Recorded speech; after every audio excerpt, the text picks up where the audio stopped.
Hiya folks. Today we're going to take a quick look at a technique called thinning out. So thinning out is when you remove a few of the plants that are growing, either in a pot like this, or you might have sown things in a row or a drill in a raised bed, and you take some of those plants out so that the remaining plants have a little bit more space to grow. Now, often you'll have sown a few more seeds than is necessary, and that's usually a good thing. It gives you a bit of a buffer in case all of the plants don't germinate, but also in case you have some losses a little bit further down the line, maybe from slugs and snails or something like that. And it also allows you to choose the healthiest seedlings to leave to grow on. So plants, when they're sown quite closely together like this, if you just left them to grow on, they would quite quickly start to compete with each other. So we need to remove some of these plants, increase the space between them, and that's going to mean that all the plants that you leave will have access to enough sunlight and to enough water and to the nutrients that they need to keep growing well. It's also really important to have quite good airflow around the plants. If things are a little bit too congested, then that's one of the things that can sometimes lead to different plant diseases kind of getting a hold. So that's something to watch out for as well. So we're going to take a look at a couple of different ways of thinning out. I've got a pot of rocket here, which we sowed a few weeks ago in the last video. And we've also got some beans that some of you with the grow kits might be growing, and some kale as well. So we'll maybe start off with the bigger things. So these ones here, the beans and the kale, these were station sown. So if you remember, station sowing is when you sow just one or two seeds at designated stations, and that's usually because the plants are going to get a little bit bigger, so it's a good idea to sort of space them out when you're sowing them originally. But what we've done, just to make sure that we had good germination, is we have put more than one seed at each of those stations.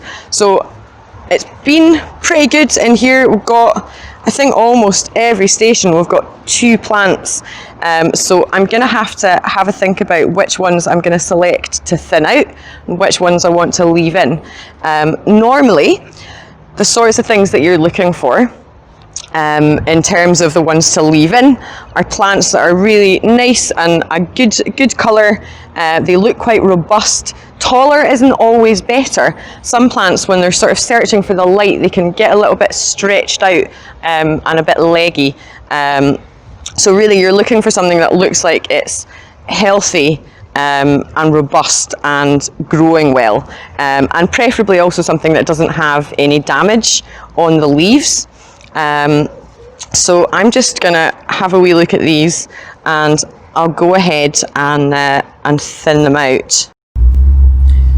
So for thinning out these beans, I'm just going to use a little pair of scissors, and the reason I'm going to do that is because when I am removing the plants, instead of just pulling them out by the root, I'm just going to snip them right at the base of the soil, just like that, and remove them like this. And the reason that I'm choosing to do it that way is because if you pulled it out by the roots, you're likely to do a little bit of root damage to any plants that are growing really nearby, and so just snipping them off like that avoids any potential root damage.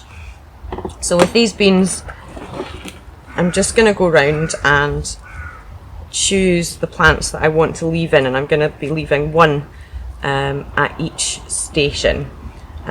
So just removing any that are maybe a little bit smaller, or whichever one just looks a little bit less healthy, or like it's a little bit less well established. And sometimes it's quite hard to make that decision, but just make sure that you're leaving what you feel is a nice healthy plant at each of those stations.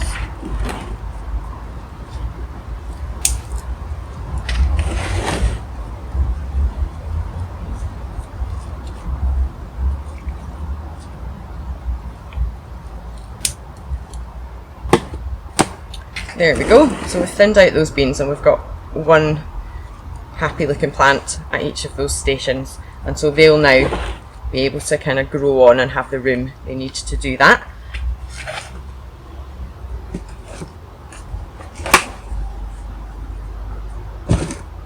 Now with the kale, it's a very similar thing. With some plants that are a little bit sort of leafier like this, it can be a little bit trickier to tell whether you've got one plant or two plants growing, especially if they're growing very close together. So the thing that you want to do is just to sort of have a look and see if all of the leaves are all kind of coming from a single point near to the compost. And I can see that I've definitely just got one plant here. And then you can also have a wee look.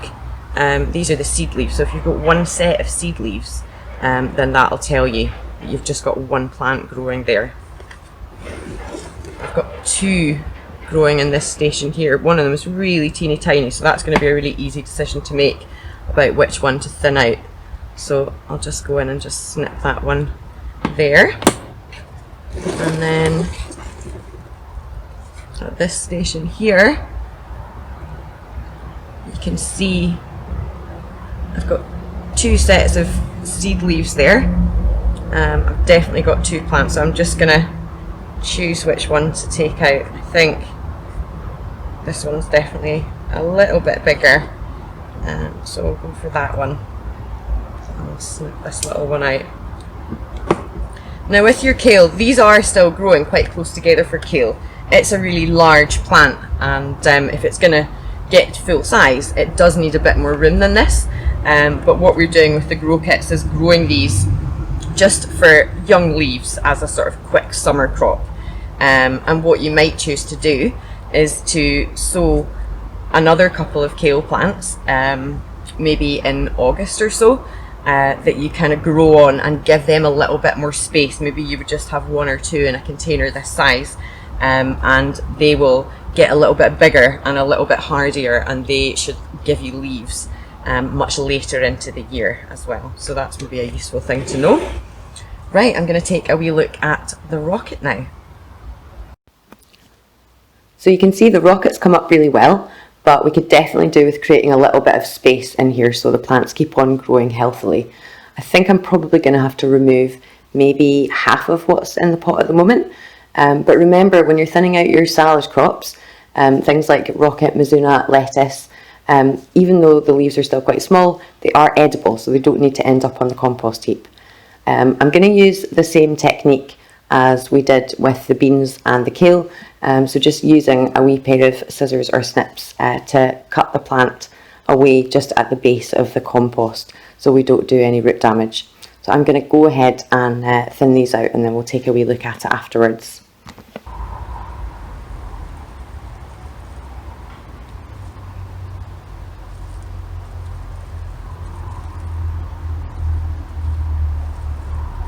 So there we go, I've finished thinning this out, and you'll definitely notice a difference, I think. I've thinned out, leaving roughly 2 or 3 centimetres between each of the plants that are left, and I started off by taking out any of the plants that didn't look very healthy, that had any damage to the leaves or the stems, any that looked like they were a bit smaller or a bit yellowing and just not growing quite so healthily. And you'll see that the ones that are left definitely have a lot more room now, and so they'll have access to the space and the light and everything that they need to grow on really well and give you a nice healthy crop.